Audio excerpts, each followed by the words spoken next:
Ladies and gents, thank you so much for coming along to Hammersmith tonight to see these guys, really. I know we're doing a bit of music later, but what a panel we've got for you tonight. I mean, just in case you're not sure who's who, it's like a bus ride from Canvey, really, isn't it? Not that they all live on Canvey still, but cast your mind back 50 years or something, and they might have done. I think Sparko still lives on Canvey. We got the legend that is Lew Lewis. Give Lew a bit.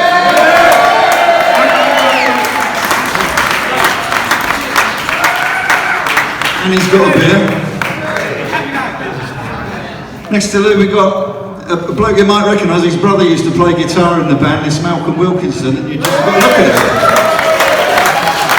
And he does all that better than I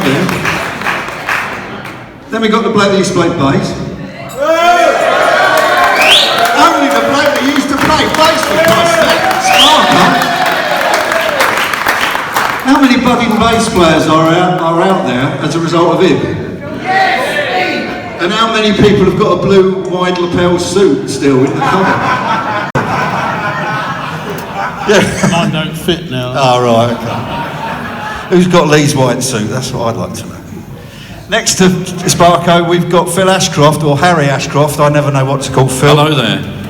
Phil was a lifelong friend of Lee, went to school, grew up with him. We'll learn a bit more about that as we go through. If you've seen Oil City Confidential and you've seen those maps that are attributed to Lee, I think Phil actually had a hand in some of those maps as well. So, and he's not really used to being on stage, none of us are, but he's less used to it than that. Next to Phil is the big figure, only the drummer.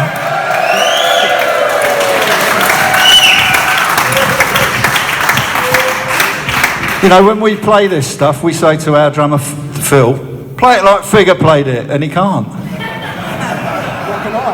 What can he? No, he can really, our Phil, he's all right. And then on the end, we've got Peter Clarke. Now, Peter was part of the roadie team, I believe, and the lighting. I was the lighting person. Lighting man with the original Dr.Feelgood team. So, I hope the whole history of Dr.Feelgood's going to come out in the next half an hour, three-quarters of an hour, or however long it goes for. Dean Kennedy was meant to be here tonight, and he couldn't make it. So, oh, sorry. I'd just like to raise a cheer for Dean, because he...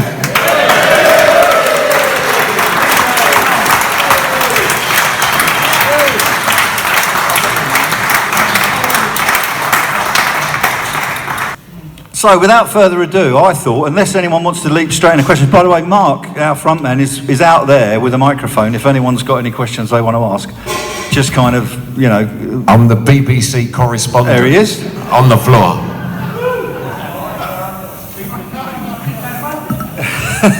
Yeah, just down the road. So I thought we'd sort of start in a little bit of a chronological order. Turn the monitors down a bit. Can we have the monitors down a bit? Oh, are you? You're all right. More bass drum, fucking hell. I wouldn't want to be in a band with them. Where was I? Oh, we're going to try and do it in a bit of chronological order. But I really wanted to go along the thing, kick it off by asking people if they have any memories of the first time they met Lee. So I'm going to do that, and I'm going to go in no particular order, except I'm going to start from this end. So can the microphone come to Lou? Oh, sorry, it's the other end.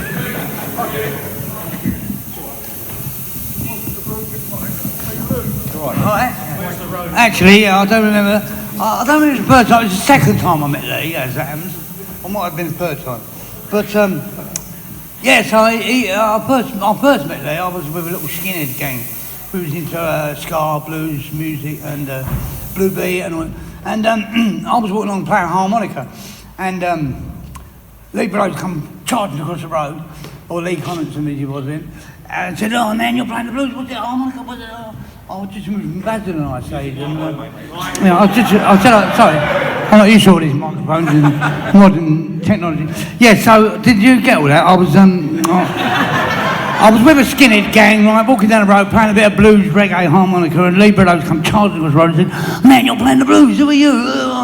So I said, "I've just moved from Basildon." And I play a bit of blues. Yes, I can hear, man. Anyway, he lived in the next road to me. And that was the first time. And the second or third time I met him, I was down the seafront on Canvey, and we had little arcades and stuff like that. And Lee went, how's it going with the blues? You know, I said, yeah, great, man. But I said, the harmonica's so dry, it gets sticking to my face, it's sticking like that, it's really hard to... So anyway, there was a boating lake there. There was a boating lake there. I told Lee, I said, Lee, the harmonica is so hard, man, I need it.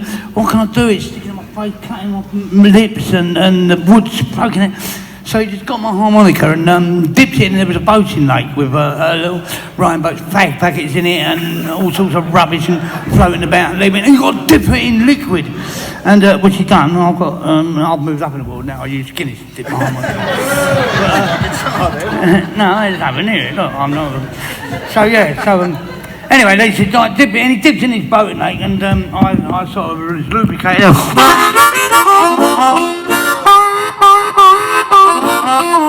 Leave it on a train blues down the line.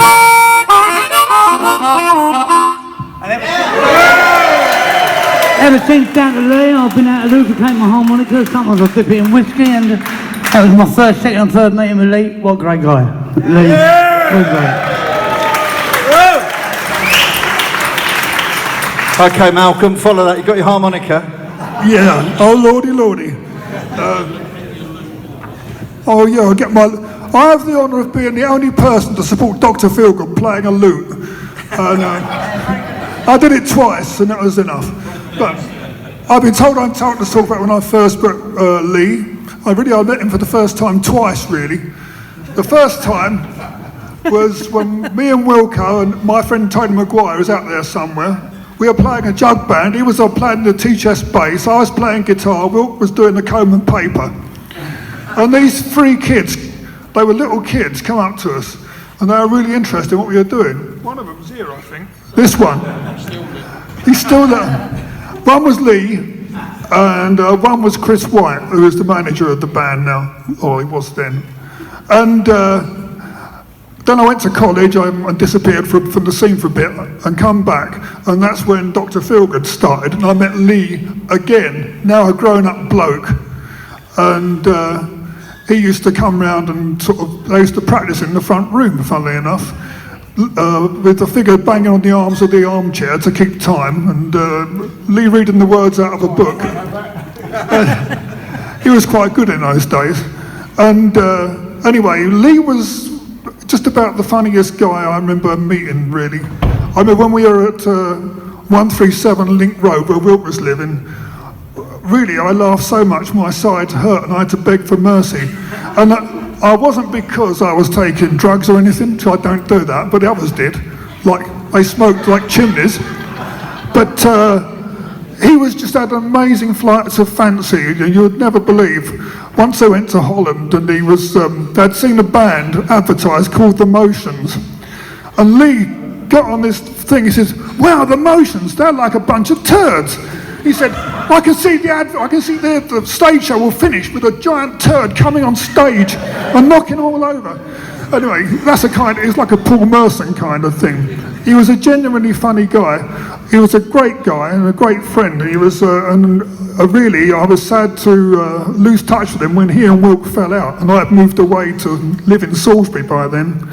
A great guy. And one of a kind, and I'm sorry he can't be here with us today, but he's here in spirit, I think. Yay! I will now pass over to this little kid. Yeah, I first met Lee through Chris, the manager. We were childhood friends, and he lived a couple of doors away from Lee. And I used to be into the Shadows at that point, and Lee educated me with the blues, and he used to buy the Blues Unlimited magazines, which were quite rare then and hard to get. And so he got me started with that.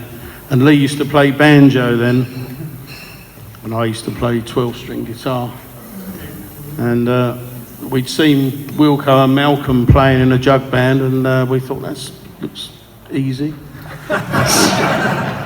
So we copied them, and that was our start. And then Dave Higgs from the Hot Rods, who wasn't in the Hot Rods then, and he came to jam with us one day in a tiny little church hall type place, and he turned up with a 100-watt stack, and we had little tiny amps, and he asked us to join his band then, and so that was really the beginning of Lee and I playing in a sort of electric band rather than a skiffle type outfit. And yeah, so Dave Higgs, I think, was very important in those days.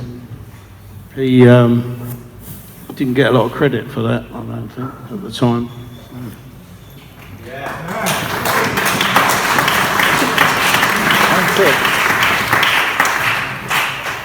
I first met Lee when he arrived at Swain School.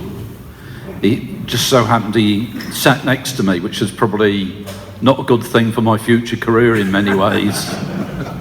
Because up to that point I'd been a very, a good pupil, did my homework, and Lee played havoc with my psyche. I remember when he turned up, it seems almost like he was fully formed. The Lee that was 13 years old seemed to be exactly the same Lee that was an adult. Unlike most schoolboys, he was. He knew exactly what he was doing. He knew exactly what he was thinking, and he was extremely articulate. And I remember myself and another kid. We followed him round, and he was wearing very unusual boots. And for some reason, he had a sort of this magnetic personality, and he could recount little stories. He could tell jokes, and he had us riveted. And so he formed like a little clique, and we went on from there to kind of like produce all sorts of imaginary worlds that we wrote down in little books that we called the Crowley Art Books. And one of the main things was our map of the world. Lee and I produced a map of the world, which was reproduced in the Oil City Confidential booklet that went with the film, and it places Canvey Island in the centre of the world. And everything's all mixed up, including the signs where north should be. It says west, and so on. So it's all kind of mixed up, and there's the Loch Ness Ocean to the east, and there's all sorts of places like Nashville and Durban all round, and we kind of created this imaginary world where we tour around all these places and have kind of amazing adventures. This was when we were 13, 14, and it was just great because I was so bored at school. And then Lee came along and stopped it being bored and boring, and I'm so grateful for him for that, because I up to that point I could just remember looking out the school, Swain, the upper story Swain school, the pylons and the drab landscape round Rayleigh. I'm sorry if I'm insulting the Rayleigh countryside, but I just I was so bored sometimes, and Lee came along and he was like a breath of fresh air. Even at 13 he was like this fully formed person, whereas I was just a spotty amoeba at the time. And I just it was just great to have him there. There's this wonderful stimulating company, and he was just so, I just remember him being so good with words, and he put me onto our Bible, which was Catch-22 by Joseph Heller, if any of you know the book. I was reading things like Alistair MacLean and thinking that was clever, and then Lee handed me this book, and I didn't understand it, and it was full of satire and irony and cynicism and anti-war sentiments, and this became our kind of like point of reference that saw us right through to the end of the school days. So, okay.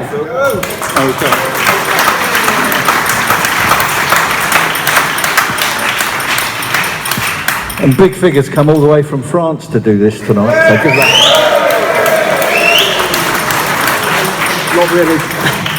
Anyway, Lee for me was a guy who made music fun. He was dedicated to his music style, a great centre of attraction, always fun.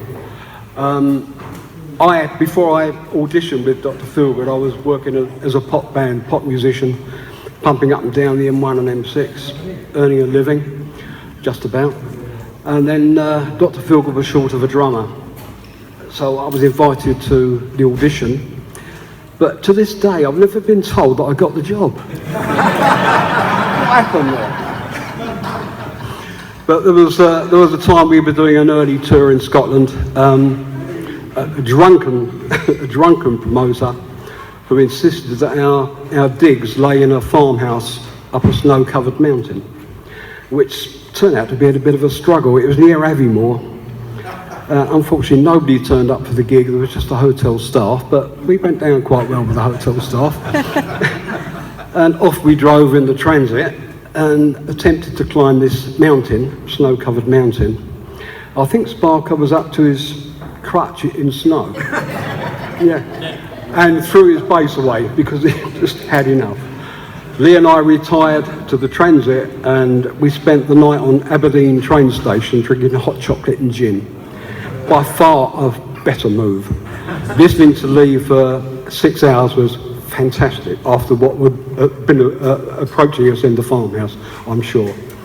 Anyway, he was a great guy. I miss him dearly, and every day I rerun his memories.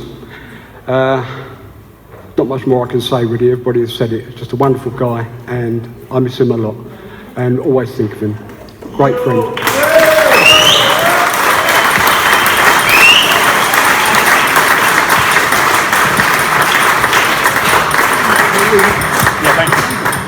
Hi there, I was the stage manager at the Roundhouse in Chalk Farm when Feelgood were booked to play there. I was a pretty dodgy paddy at the time, not that I'm much better now. And I had a few lights which they hired, and Lee was obviously lead singer, and I exaggerated his very interesting stage manner on stage by illuminating him with funny things at the front of the stage, which seemed to go down pretty well. They then hired me to do the Naughty Rhythms tour because Feelgoods were given the option.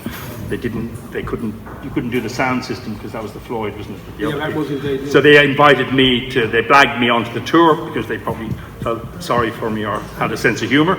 And I spent the next 2 years touring the world with Mr. Brilleaux and these two gentlemen here and Wilko. And it was the best 2 years of my life. I learned so much from Lee especially, but all of them, because of the attitude, their stage antics, their social antics off stage, their good manners, their horrible sense of humour towards Irish people.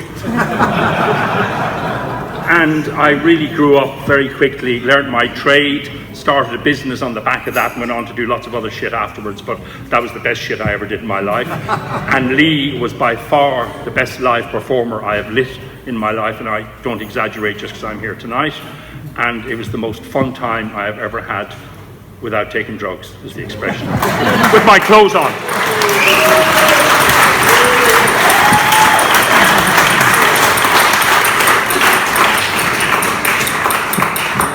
Do we have any questions from the floor? Before I've got some that we picked up from the internet, but if anyone here would like to ask questions, now's the time. Mark's out there somewhere. Keep it clean though, yeah? Is Eamon here? Eamon Quinn, he wanted to ask something. He did. I've got Eamon's question, but he said his knees might shake too much. So I made a note of it. I've got to find it, because I'm prepared. I'm prepared. You got one? Go on, where's Mark? I'm here. Is Eamon there?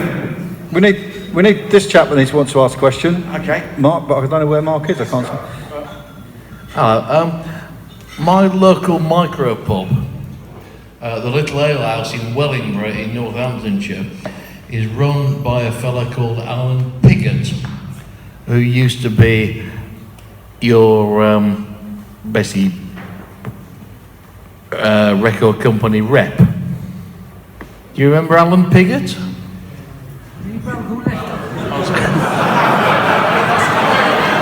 Like Lester Piggott. But I'm asking this on behalf of him. Would you fancy coming along and doing a question and answer in his micro pub in Wellingborough? Well, we wanted to see how this one went first. Is that all right? A micropub, what is that for little people? Okay, yeah, I wouldn't get in. I've got Andy here, who wants to ask something. Morning, Mark. Hi guys, thanks very much. The best rhythm section in R&B in Britain. Thank you so much for the pleasure you've given me. Fantastic. Inspirational to me as a bass player. Thank you so much. Lee, we heard, was great with words, but did he write lots of lyrics or did he not want to do that? I don't know. He was a bit shy at writing lyrics, which is strange really, because, you know, as Phil would know, he was a great man with words, but... Even at the age of 14, he was very, very articulate, and I've got some of his writings.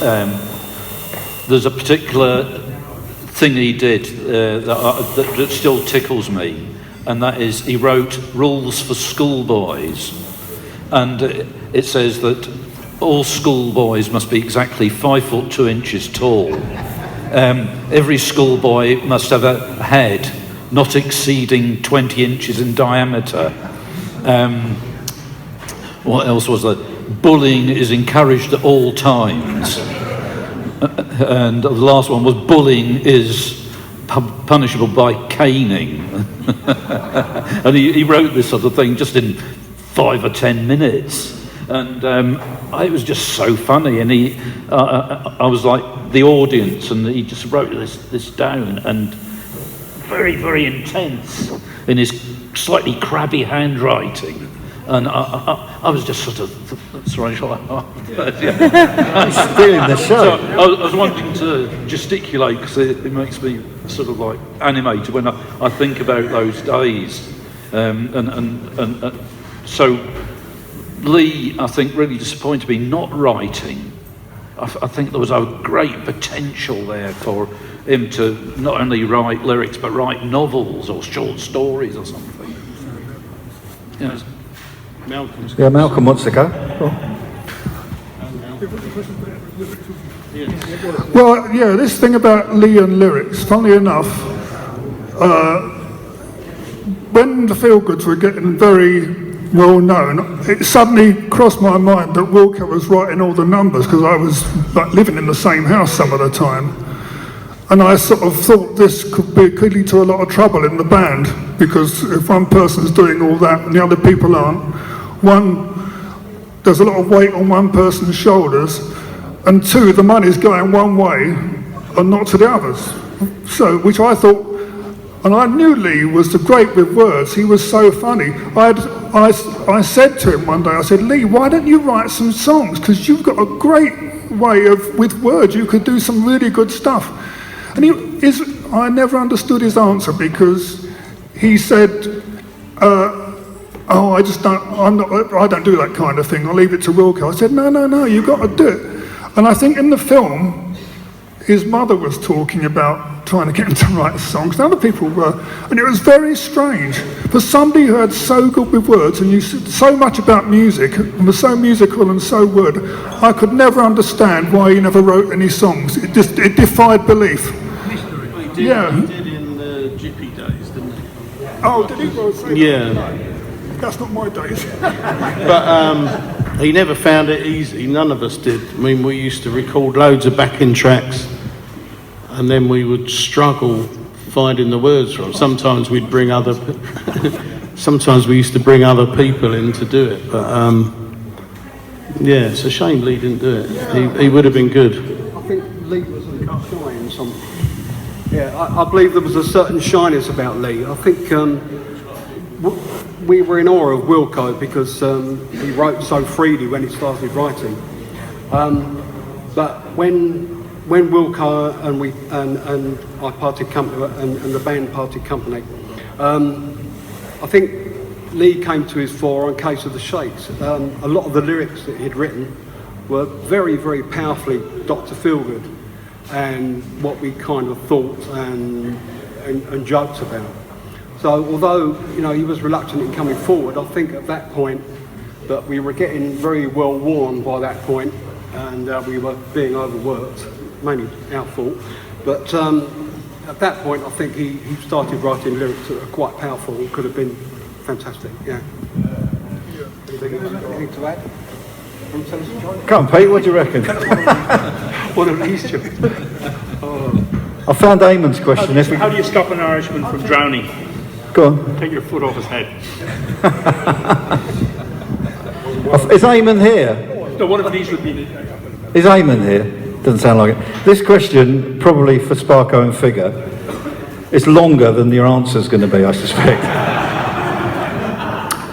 I once read that when Dr. Feelgood first went to the USA, their American record label, CBS, let them have a free bar at the hotel they were staying at as a welcoming present on the first night, not knowing the Feelgood's capacity for drink. Apparently, the next morning, someone from the record label arrived at the hotel to find one of the members of the band, incapacitated in the fountain outside the entrance of the hotel.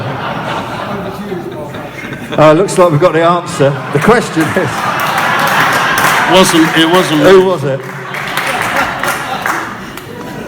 That was you, was it? No, it wasn't.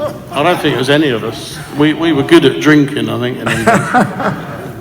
But we did, it was true that we were flown over to the States to do a CBS convention, and we only had to play for 20 minutes, I think it was, and the rest of the time was a free bar in, I think it was at San Diego, wasn't it, Figure?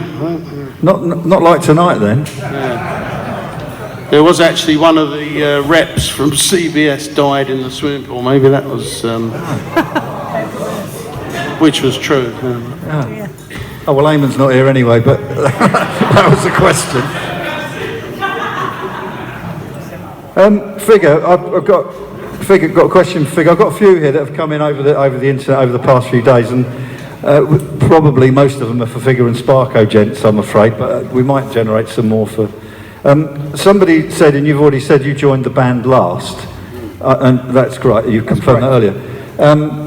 You were quite a regular musician, you were a regular gigging musician earning a few quid. Pop musician. Yeah, pop musician, clubland type thing, I guess. Love rock and roll, but I never got a chance to play it. Right. Did you see, the question is, did you see something in Lee, you know, your first audition, and Sparko and the rest of them, or did you think, oh, well, this might be a better earner than the earner I've got now, and it'll do for a few weeks? To be quite honest, I thought it was going to flop badly. Did you? I love rock and roll and wanted to play it desperately, but I just could not see it being a success at that time. But to hell with all that. Once I'd met Lee and Sparko and the rest of the band, Wilko I'd known from earlier times back in the 60s, they were just great fun to be with. Right. And playing the music I wanted to play, there was just no stopping at that point. It was a full passion, full on. We'd do anything at that point. You know, it was, they were just great people to be around. So you probably earned less then when you first joined. But it was worth it in the long run. Absolutely. Yeah.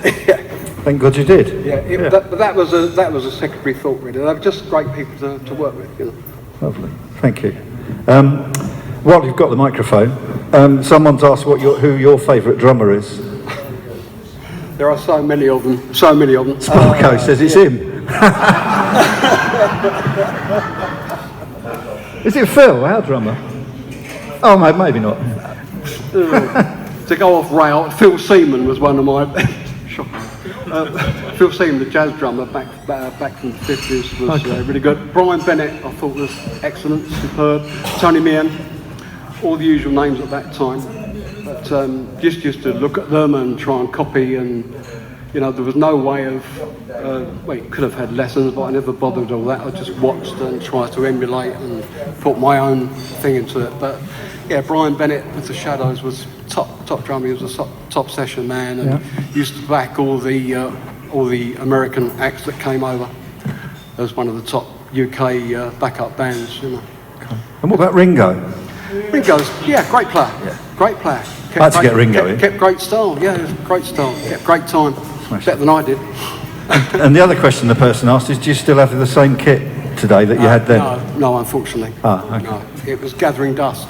Right, so you flogged it. Through many reasons, being in France and not having many musicians around, there wasn't much chance to play.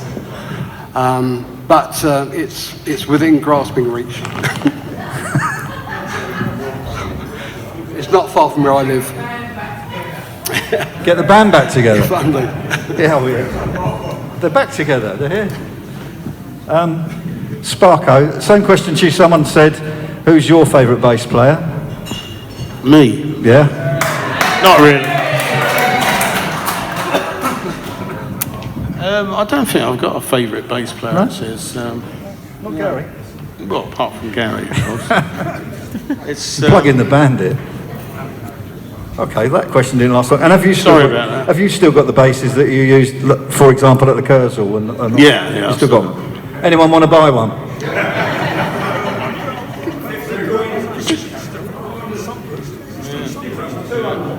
And Sparko, we've already heard that Figure's got bad ears as a result of playing with the more modern Dr. Feelgood. I think you said earlier that you did your ears in about 92, so that wasn't your fault.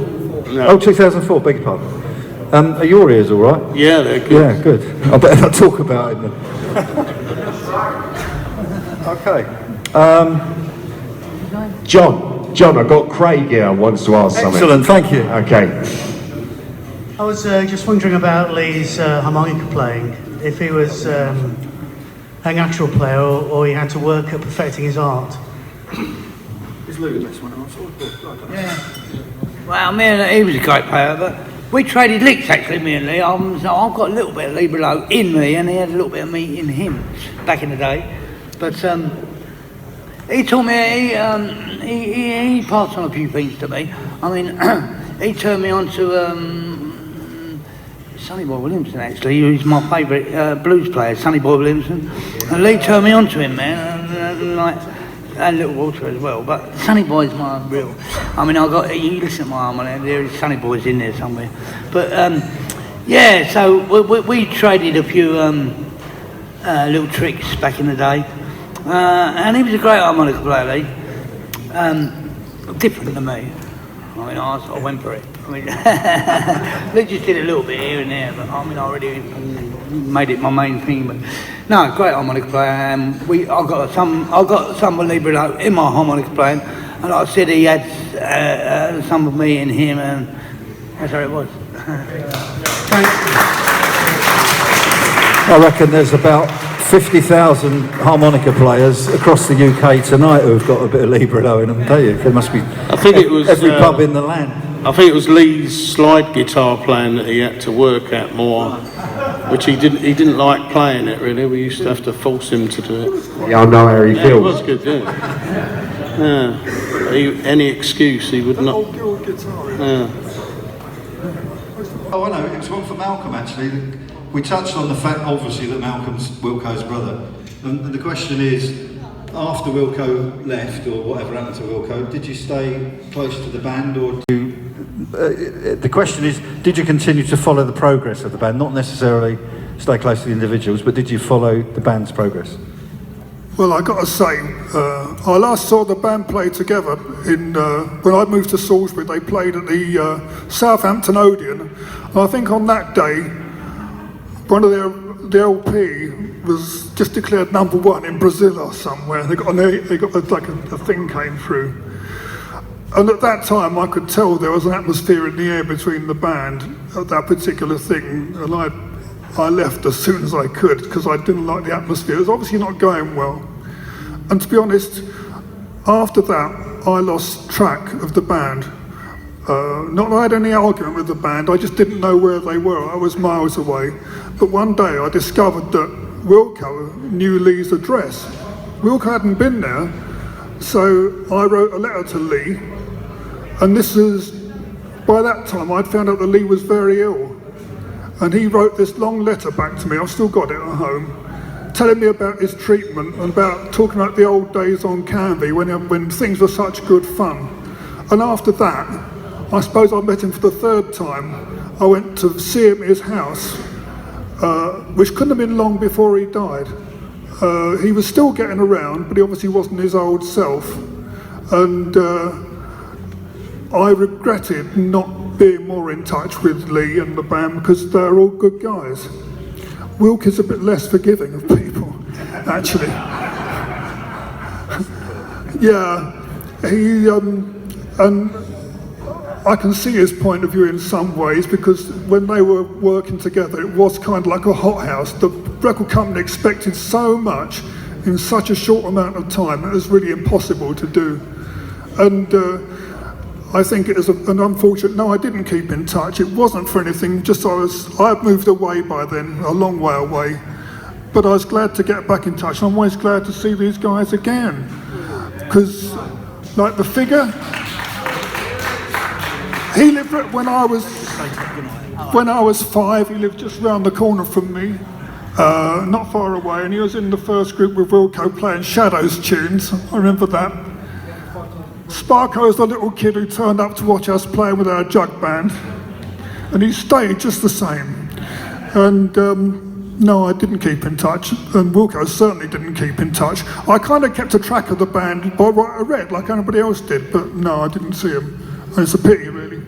Anyway, I was glad what I did get at the end. I was glad I did see him in the end.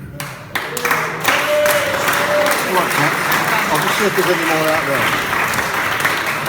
Have we got any more questions out the front? No. In that case, would you give a massive round of applause to all these guys? I can't thank them enough. This is Dr. Feelgood.